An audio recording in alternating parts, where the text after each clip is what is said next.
1장. 피로의 시작. 한때는 둘이 함께 늙어가면 좋겠다고 생각했지. 그저 따뜻한 밥 한 끼 같이 먹고 하루하루 무탈하게 보내는 게 행복이라 믿었어. 그런데 언제부턴가 그 함께가 그냥 말뿐이 된 것 같았다. 여보, 이번 달 카드값이 또 넘었어. 엄마한테 보냈다는 돈 나중에 보충할 거지? 그래, 이번에 좀 급했어. 다음 달 월급 들어오면 정리할게. 그 말도 이제 익숙했다. 다음 달, 조금만 기다려. 이번만. 그 말들이 어느새 우리 삶의 배경음이 되었고, 나는 그 사이에서 점점 작아져 갔다. 당신 어머니, 아직도 장사하신다면서요. 도대체 왜 계속 돈을 보내? 우리 형편도 모르잖아. 가게가 요즘 잘 안 된다더라. 아픈 데도 있고. 내가 안 도와드리면 누가 해? 그 대답 역시 반복이었다. 어머니는 늘 어렵고 우리는 늘 빠듯했다. 나는 한 번도 그분을 미워하려 한 적이 없는데 어느새 내 속엔 왜라는 말이 계속 자라났다. 처음 결혼했을 때 남편은 따뜻한 사람이라 생각했다. 나를 챙겨주던 사소한 말들. 그때는 사랑이었지. 하지만 지금은 그 따뜻함이 언제 꺼졌는지도 모르겠다. 같은 집에 살아도 하루를 마치면 서로의 눈을 거의 마주치지 않는다. 여보, 나도 알고 있어. 당신이 어머니 걱정하는 거. 근데 우리도 이제 한계야. 이번 달엔 공과금도 밀렸어. 알아. 근데 당신도 좀 이해 좀 해라. 부모님은 딱 한 분이야. 결혼하고 처음으로 그 말이 벽처럼 느껴졌다.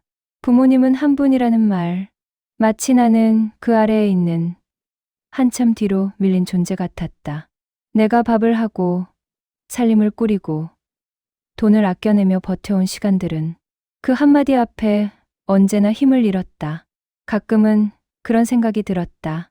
나는 도대체 누구의 인생을 살고 있는 걸까? 내 이름은 여전히 선주인데 이 집 안에서 나는 그저 엄마, 며느리, 아내일 뿐이었다. 나 스스로의 목소리는 점점 작아져 어느새 귓가에도 닿지 않았다. 오늘 마트도 못 갔어.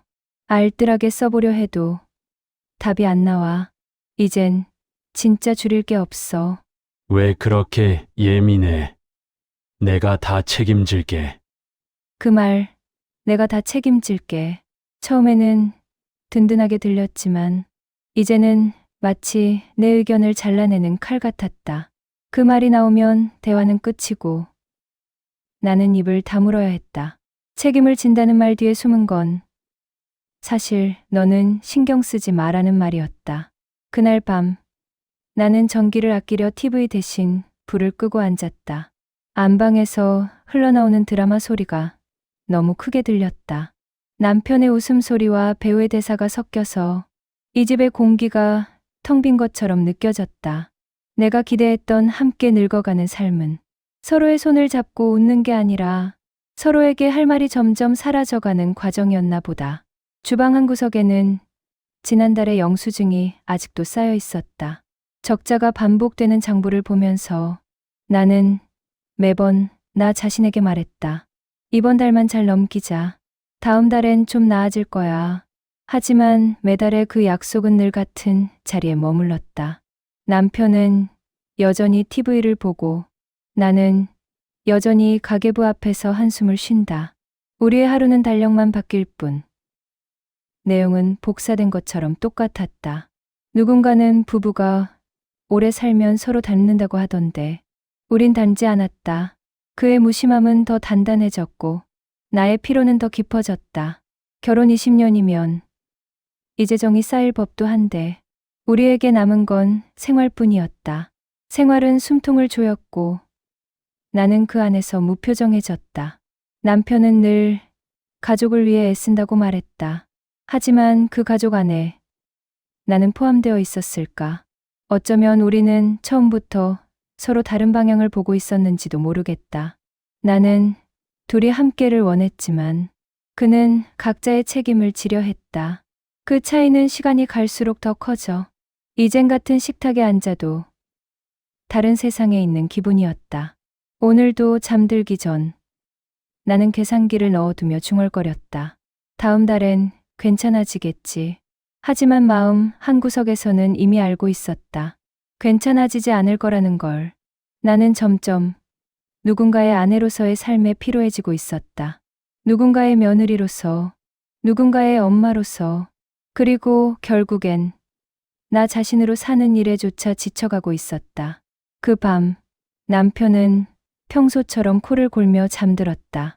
불 꺼진 방 안에서 나는 한참을 앉아 있었다. 벽에 걸린 시계 초침 소리가 유난히 또렷하게 들렸다. 그 소리 속에 내 지난 세월이 녹아들어 있었다. 괜찮지 않아도 괜찮다고 말하며 살아왔구나. 이제는 정말 모르겠다. 이장, 균열. 오늘은 카드값 좀 미뤄두자. 엄마 약값이 또 나왔대. 그 약값 내가 지난달에도 냈어. 이젠 정말 그만하자. 그만. 당신이 친정엄마 아프면 돈 안 쓸 거야? 그건 다르잖아. 다른 게 어딨어. 부모는 똑같은 부모지. 그 말이 끝나자 부엌 안의 공기가 묘하게 식었다. 말끝마다 맺히는 짜증과 피로가 공기 중에 퍼졌다. 이제는 싸우는 것도 지쳤다. 이런 일로 또 목소리를 높이고 싶지 않았다. 하지만 가슴속에서는 또 시작이구나 하는 체념이 먼저 올라왔다. 나는 물컵을 들어 식탁 위를 물끄러미 바라봤다. 테이블 위에 된장국, 식은 밥, 반쯤 남은 김치. 언젠가부터 우리 집의 아침은 대화보다 침묵이 많아졌다. 남편이 무슨 표정으로 그런 말을 하는지도 더는 궁금하지 않았다. 지쳐버린다는 게 이런 걸까? 그만하자라는 말이 내 입에서 나왔을 때 정말로 그만하고 싶었다. 돈 이야기가 아니라 이렇게 매번 마음이 달아가는 이 생활 자체를. 부모는 똑같은 부모지. 남편의 말은 늘 옳다. 그 단단한 옳음이 나를 더 힘들게 만든다. 그는 논리적이고 나는 감정적이다. 하지만 부부의 삶은 논리로 굴러가지 않는다. 나도 그의 어머니가 아픈 게 원망스러운 건 아니다. 그냥 감당하기 벅찰 뿐이다. 매달 밀리는 카드값, 아이 학원비, 병원비. 우리 둘 다 빠듯한 걸 알면서도 늘 그 문제는 내 몫이 된다. 설거지를 하며 물을 틀었다. 물소리가 대화를 덮어주듯 부엌을 채웠다. 내가 무슨 말을 더 했어도 아마 그는 듣지 않았을 것이다. 이제는 서로의 말보다 바깥의 소리가 더 잔잔하게 위로가 된다. 언제부터 이렇게 된 걸까? 예전엔 아침이면 남편이 먼저 커피를 내렸고 그 향기 하나로 하루를 시작하곤 했다. 커피 잔을 두고 웃던 얼굴이 떠오른다. 이 냄새 좋다. 이렇게 평범한 아침이 계속되면 좋겠다. 그때는 정말 그렇게 될 줄 알았다. 남편은 신문을 접었다. 그만하자. 아침부터 이런 얘기 하지 말자. 그는 언제나 대화를 멈추는 쪽이었다. 나는 늘 멈춰진 대화를 붙잡는 쪽이었다. 하지만 오늘은 그러고 싶지 않았다. 힘이 다했다. 문이 닫히는 소리가 났다. 그 소리가 유난히 큰 메아리처럼 들렸다. 그가 사라지고 부엌에는 정적만 남았다. 식은 국 냄새와 커피 향이 섞여 묘한 냄새가 퍼졌다. 그 냄새 속에 우리 관계의 오래된 피로가 담겨 있었다. 나는 그릇을 닦던 손을 멈췄다. 손끝에서 물방울이 떨어졌다. 물 한 방울이 바닥에 닿는 소리가 유난히 또렷했다. 그 조그만 소리조차 내 마음을 흔들었다. 이게 결혼이구나. 한때는 서로를 위해 꿈을 꾸던 사이였는데 이제는 버티는 사람과 피하는 사람으로 변했다. 사랑은 언제 그렇게 현실에 눌려 작아졌을까? 서랍 속에서 약봉투를 꺼냈다. 엄마, 약값. 다음 달엔 내가 낼게. 남편이 써둔 메모였다. 그 글씨를 보고 한참을 바라봤다.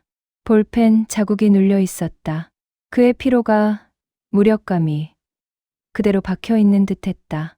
그걸 보고도 이상하게 미움보다 연민이 먼저 들었다. 그래서 더 슬펐다. 나도, 당신도 지쳐 있구나. 그런데 왜 우리는 이걸 계속 반복하고 있을까? 우리에게 필요한 건 돈이 아니라 마음이었다. 하지만 그 마음이 이미 바닥까지 달아 있었다. 그걸 서로 알고도 모른 척 했다. 그게 더 편했으니까. 햇살이 부엌 창으로 들어왔다. 눈이 잠시 시렸다. 그 빛이 따뜻하지 않았다.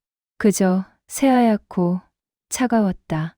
마치 우리가 만든 거짓된 평온 같았다. 그날 아침 나는 스스로에게 말했다. 이건 사랑이 식는 게 아니라 버티던 사랑이 단단히 금이 간 거야.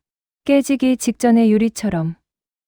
보이지 않지만 언제라도 조각날 수 있었다. 나는 커피잔을 다시 들었다. 잔 속에 비친 내 얼굴은 낯설었다. 눈 밑에는 그림자가, 입술에는 무표정이 붙어 있었다. 내가 아니라 누군가 다른 여자의 얼굴 같았다. 그때는 몰랐다. 그날이 우리에게 마지막 평범한 아침이 될 줄은. 3장. 폭발. 은행 앱을 열었을 뿐인데 세상이 갑자기 기울었다. 숫자 하나가 내 인생을 송두리째 흔들어 놓았다. 눈에 들어오는 건 단 한 줄이었다. 마이너스 500만 원. 잘못 본 줄 알았다. 손가락이 떨렸다. 한 번 더, 두 번 더. 확인했다. 거짓말같이 잔액은 그대로였다. 하루 전만 해도 멀쩡했던 돈이 스페이드 자국처럼 사라져 있었다. 심장이 쿵 내려앉았다. 머릿속이 하얘지고 그동안 남편이 보였던 사소한 행동들이 하나씩 뒤엉켜 스쳐갔다. 전화기를 들었다. 내려놓았다. 도저히 믿을 수 없었다. 이건 단순한 실수가 아니라 내 체온을 훔쳐가는 배신이었다. 남편이 퇴근하자마자 물어봤다. 이게 뭐야? 내 통장에서 500만 원이 빠졌어. 그는 피곤한 얼굴로 무미건조한 목소리로 대답했다. 나중에 말하려고 했어. 엄마, 가게 월세가 밀려서. 멍했다. 그 한마디가 내 귀를 통과할 때 세상의 모든 소리가 멎었다. 뭐라고? 내 돈을 허락도 없이? 그는 시선을 피했다. 무언의 회피. 그 순간 나는 깨달았다. 그가 내게 말하지 않은 일들이 얼마나 많았는지를. 그게 왜 그렇게 큰일이야? 남편의 목소리가 높아졌다. 어머니가 곤란한데 그 정도도 못 내? 숨이 막혔다. 말할 수 없는 서러움이 목끝까지 차올랐다. 그 정도라니. 그가 말하는 그 정도는 나에게 평생의 신뢰였다. 서로 힘들 때마다 함께 모은 돈이었다. 내 월급을 아끼고 불필요한 소비를 줄이며 미래를 위해 쌓아온 작은 안전망이었다. 그의 어머니를 돕지 말자는 게 아니었다. 문제는 묻지 않았다는 것이다. 나를 빼놓고 오롯이 자기 판단으로 결정했다는 것이다. 나는 차가운 목소리로 말했다. 이젠 못해. 당신, 어머니랑 나. 이제 끝이야. 그의 표정이 굳어졌다. 한순간 침묵이 내 방을 덮쳤다. 그가 무슨 말을 하려는 듯 입을 떼었지만 이미 내 마음은 닫혀 있었다. 문득 오래전 결혼식 날 찍은 사진이 떠올랐다. 웃고 있는 얼굴들, 화사했던 꽃, 하얀 드레스. 그날 나는 믿었었다. 서로를 지킬 거라고. 그의 가족이 곧 내 가족이 될 거라고 생각했었다. 하지만 현실은 사랑이라는 이름 아래서 나를 조금씩 갉아먹었다. 시어머니의 전화는 대부분 돈 이야기였다. 남편은 늘 같은 말만 했다. 그래도 어머니잖아. 나는 늘 참았다. 그래, 어머니시니까. 하지만 그게 이렇게 돌아올 줄은 몰랐다. 가슴이 부서질 듯 아파왔다. 손끝에서 힘이 빠지고 머릿속이 어지러웠다. 그래도 해야 했다. 떠나야 했다. 다시 이 집 안에서 내가 당연히 감내해야 할 사람으로 남고 싶지 않았다. 짐 가방을 꺼냈다. 옷 몇 벌, 지갑, 휴대폰 충전기, 별다른 물건이 없는데도 가방이 묘하게 무거웠다. 무게는 짐이 아니라 지난 세월의 기억이었다. 그동안 남편과 싸워온 시간들이 허망한 먼지처럼 흩어졌다.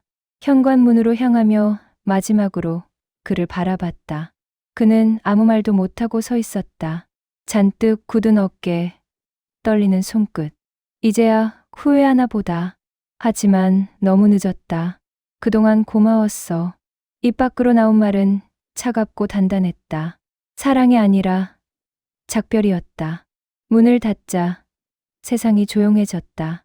그때야 눈물이 떨어졌다. 겨우 한 방울. 그러나 그 한 방울이 모든 걸 무너뜨렸다.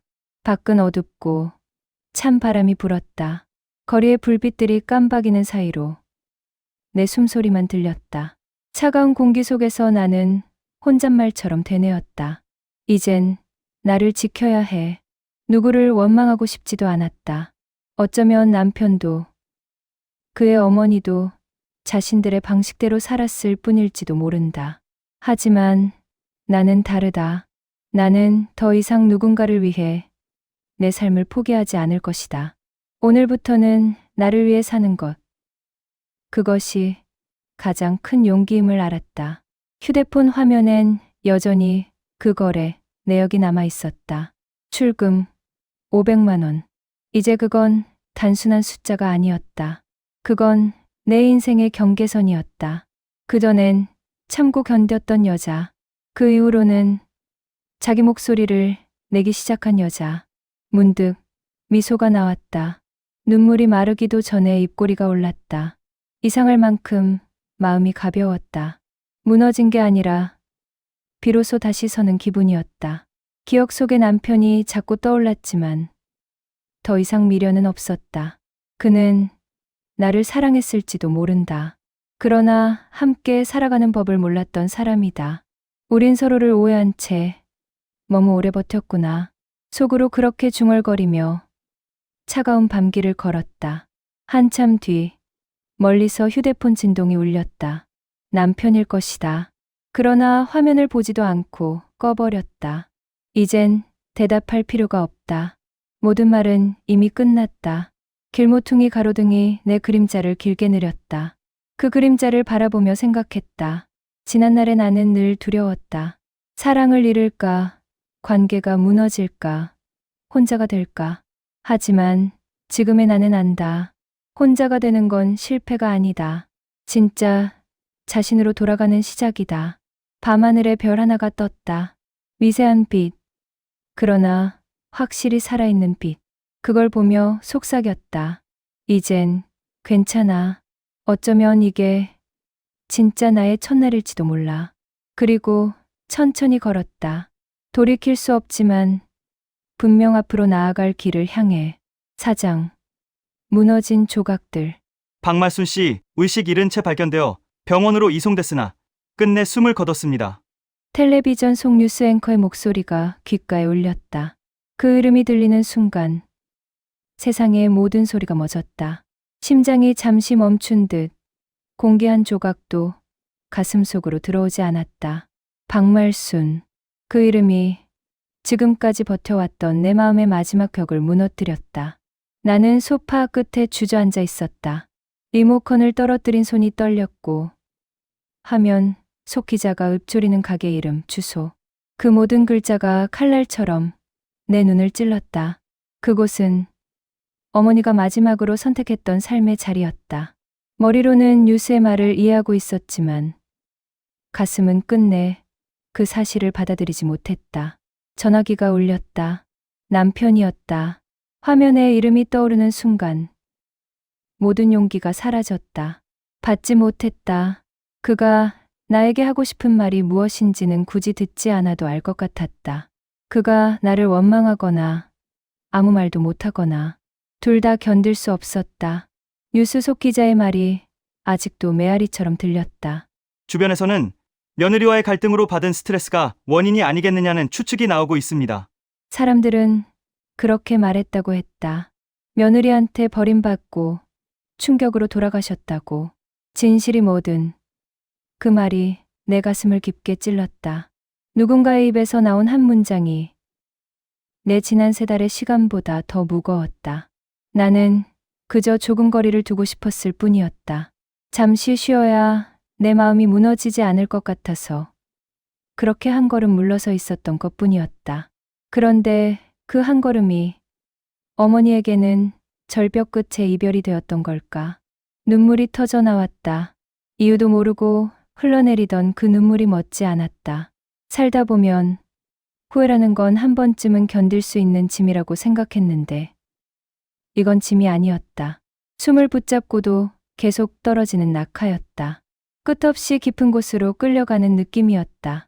그날 저녁 장례식장으로 향했다. 눈발이 흩날리고 있었다. 운전대를 잡은 손은 계속 차갑게 식었다.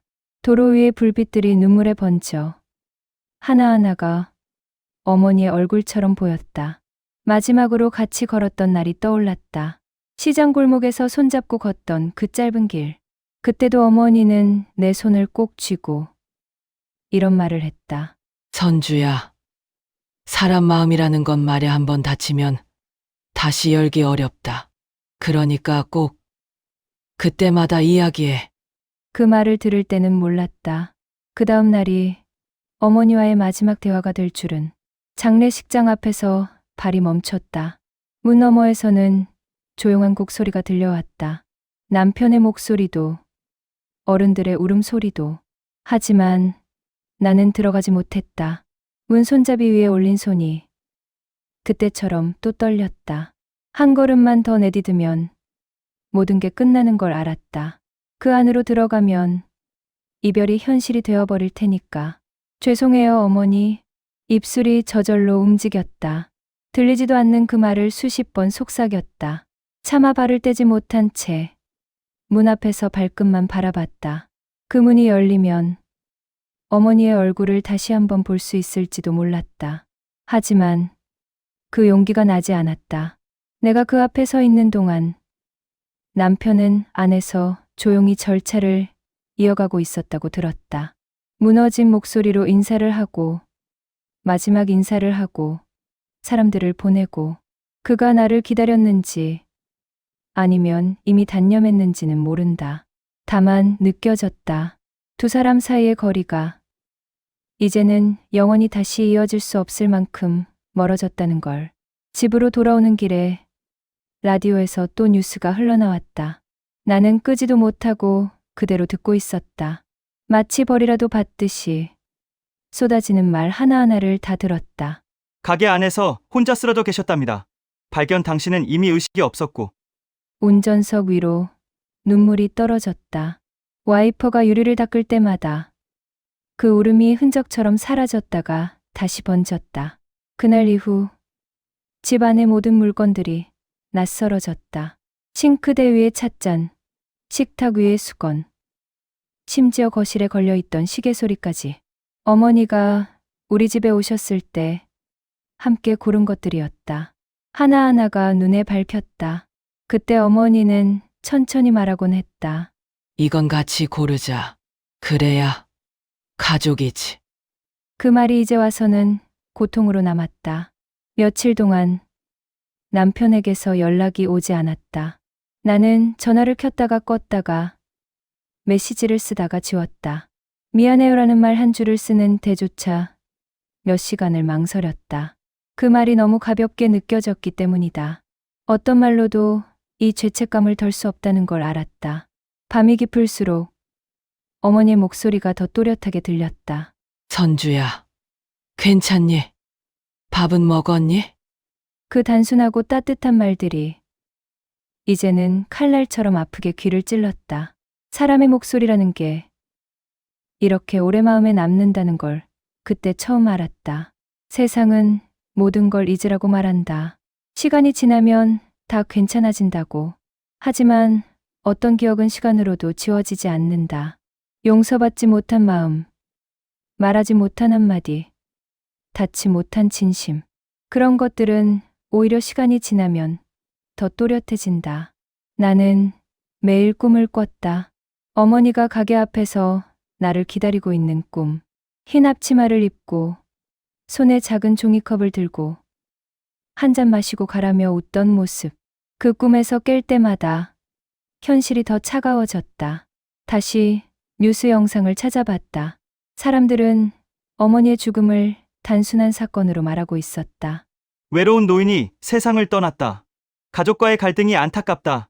그들에게는 하나의 기사였겠지만 나에게는 내 삶 전체가 무너져 내리는 순간이었다. 나는 여전히 그 문 앞에 그 자리에 서 있는 것 같다. 발을 떼지도 못하고 돌아서지도 못한 채. 그 문 밖에는 세상이 있고 안에는 내 죄가 있었다. 어머니를 떠나보낸 건 시간이 아니라 나였다. 그리고 어쩌면 그 죄책감이 내게 남은 마지막 가족이라는 생각이 들었다. 5장. 텅 빈 집. 흘러간 세월. 한때는 이 집이 세상의 중심이었다. 아침마다 들리던 밥 짓는 소리. 부엌에서 덜컥거리던 냄비 뚜껑. 그리고 어머니의 잔소리. 그 모든 게 그땐 그렇게 귀찮고 버거웠는데 이제는 그 소리를 다시 듣고 싶다. 어머니의 발소리를, 그 작은 기침 소리를, 그 자잘한 숨결 하나까지도. 다시 돌아온 낡은 집은 마치 세월이 하나도 지나지 않은 듯 그대로였다. 벽에는 여전히 예전 흔적들이 남아 있었다. 못 하나 뽑힌 자리, 오래된 카렌다 자국, 그리고 손때 묻은 스위치. 하지만 그 모든 게 이상하게도 낯설게 느껴졌다. 사람이 떠나면 집도 영혼을 잃는다. 이 집은 이제 단지 벽과 천장, 먼지뿐이었다. 며칠째 탁자 위에 올려둔 어머니 사진을 바라본다. 사진 속의 어머니는 여전히 단정했고 미소를 띠고 있었다. 생전에 그 미소가 그렇게 따뜻했는지 몰랐다. 그땐 그 표정마저도 견디기 싫었다. 내게 뭔가를 기대하는 눈빛으로 보인다고 늘 마음이 거칠어졌었다. 그런데 지금은 그 미소 속에서 오직 외로움만 읽힌다. 다시 돌아오면 조금 나아질 줄 알았어요. 말을 뱉자마자 공기가 흔들렸다. 집안이 너무 조용했다. 그 정막이 마치 벌로 주어진 형벌처럼 나를 짓눌렀다. 바람이 창문 틈으로 스며들며 얇은 커튼을 흔들었다. 그 소리조차 위로 같았다. 어머니를 미워했었다. 눈만 마주쳐도 속이 뒤집혔고 말 한마디에도 가슴이 답답했다. 남편을 사이에 두고 싸우는 것도 싫었고 무조건 어머니 편드는 그 사람을 원망했다. 하지만 지금 생각하면 어머니도 그 사람도 각자의 자리에서 견디고 있었을 뿐이었다. 그걸 알면서도 난 끝까지 인정하지 않았다. 어쩌면 그게 내 마지막 자존심이었을지도 모른다. 그날 이후 남편은 거의 말이 없었다. 짧은 통화 몇 번, 형식적인 안부 인사. 우린 이미 부부라기보단 같은 상처를 나눠 가진 타인이 되어 있었다. 그도 어머니의 부재를 감당하기 힘들었을 것이다. 하지만 그 마음을 서로 나누기엔 우리 사이엔 이미 너무 많은 말이 쌓여 있었다.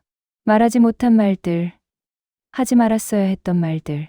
결국 그 침묵이 우리를 갈라놓았다.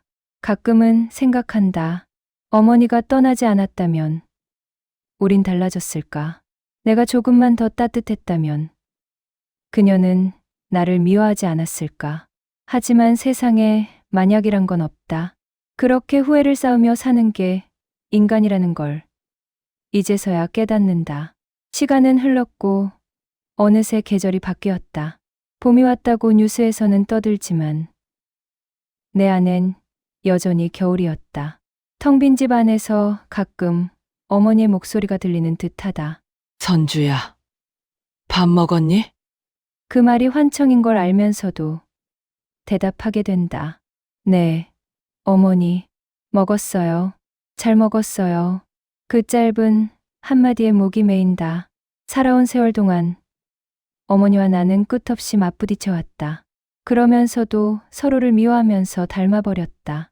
예전엔 어머니가 하던 행동을 보며 그렇게 싫다고 했는데 요즘 내 모습이 꼭 그분 같다. 밥을 챙기고 남편의 옷을 개키며 홀로 앉아 지나간 나를 곱씹는다. 그게 세월의 농담일까? 아니면 속죄의 방법일까? 어머니의 사진을 천천히 바라본다. 미소 뒤에 가려진 주름이 새삼 낯설지 않다. 나도 이제 그 눈가에 닮은 주름이 생겼다. 세월이 다리를 돌고 돌아 결국 우리를 닮게 만들어버린 셈이다. 어느 날 남편에게서 짧은 문자가 왔다. 집에 잘 도착했어. 딱 그 한 줄이었다. 그 글자들을 보고 한참 울었다. 언제부턴가 우리 집이 아닌 그 집이 되어버렸다는 걸 실감했다. 함께 살아온 공간이 이제는 각자의 기억 속에만 존재하는 집이 된 것이다. 내가 미워했던 건 어머니가 아니라 그 시절의 나였다. 스스로 불행하다고 믿고 상처받은 척하며 벽을 세운 나. 그 벽 너머에서 어머니가 얼마나 외로웠을지 이제서야 짐작이 간다. 돌이킬 수 없는 날들이 너무 많다. 하지만 그 마음을 꺼내놓을 곳이 이제는 없다. 어머니, 입속에서 흘러나온 그 한마디가 허공에 흩어진다. 무겁게 가라앉은 공기 속에서 눈물이 떨어진다. 이제는 미워할 수도 용서할 수도 없는 시간이 흘렀다. 모든 게 늦어버렸다는 사실이 가장 아프다. 그래도 이렇게라도 말하고 싶었다. 사랑했어요, 어머니. 그 말 한마디면 충분할지도 모른다. 어머니가 나를 이해해주지 않아도 세상이 내 편이 아니어도 그건 상관없다. 내 안에서 그분은 여전히 살아 계신다. 그리고 그 존재가 나를 버티게 만든다. 창밖으로 저물어가는 빛이 들어온다. 그늘지고 낡은 방 안에 마지막 햇살이 스며든다. 시간이 멈춘 듯 조용하다. 모든 소리가 멎고 세상은 고요한 연민으로 가득 차 있다. 결국 우리 모두가 패자였네요. 그 말이 입술을 떠나는 순간 마음 어딘가에서 무언가가 풀렸다. 이제는 울어도 미워해도 그 끝에 남는 건 슬픔이 아니라 그리움이다. 그리움이 내 삶의 온도를 조금 덜 차갑게 만들고 있었다. 며느리 이선주의 이야기 잘 들으셨나요? 삶이라는 게 참 묘하죠. 가까이 있을 땐 미움이 앞서고 떠나고 나서야 진심을 깨닫습니다. 이선주에게도 그랬습니다. 시어머니와의 갈등, 후회, 그리고 남은 그리움까지. 결국 모든 감정이 모여 하나의 인생을 완성해 나가는 건 아닐까요? 누구에게나 용서하지 못한 사람, 말하지 못한 마음이 있습니다. 하지만 오늘의 이야기가 여러분 마음속 어딘가를 살짝 두드려 주길 바랍니다. 지금이라도 조금 더 따뜻하게, 조금 더 솔직하게 말할 수 있다면 그게 우리가 살아가는 이유인지도 모르겠어요. 오늘 함께 들어주셔서 감사합니다. 이선주의 이야기가 당신의 하루의 작은 위로가 되었다면 좋아요, 댓글, 구독, 그리고 알림 설정으로 함께 해주세요. 그 한 번의 클릭이 다음 이야기를 이어가게 하는 큰 힘이 됩니다. 다음 시간에는 또 다른 누군가의 이야기를 전해드릴게요. 끝까지 함께 해주신 여러분, 고맙습니다.